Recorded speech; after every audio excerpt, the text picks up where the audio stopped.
Limasawa, the site of the first Mass of the Philippines. The island municipality of Limasawa, Southern Leyte, is located in the southwestern part of island of Leyte at the mouth of Sugod Bay. Ang isla ay munisipalidad ng Limasawa, Southern Leyte na matatagpuan sa timog kanluran ng Leyte sa bakuna ng Sugod Bay. So this event was part of expedition led by Portuguese explorer Ferdinand Magellan, who was sailing under the Spanish flag. Magellan and his crew landed on Limasawa and were welcomed by Raja Colombo and Raja Siargao, the local chieftain. Limasawa has rich history that dates back to the early 16th century.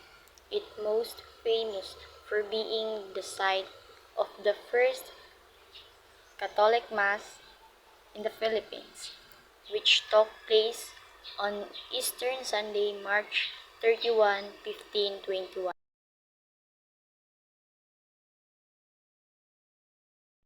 The two chieftains formed a blood compact with Magellan as a sign of friendship, which is considered the first treaty of friendship between the Filipinos and Spaniards.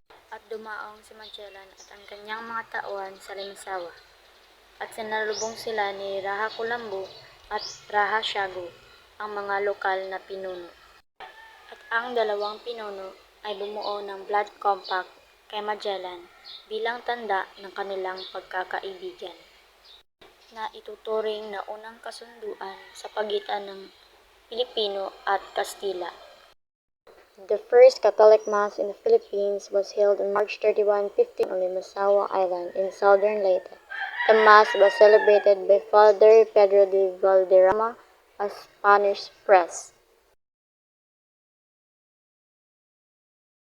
At ayon, sa panahon ng misa, nagtanim ng krus si Magellan sa pinakamataas na burol sa isla.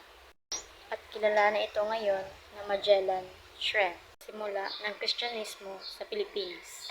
Itong sikat na turista.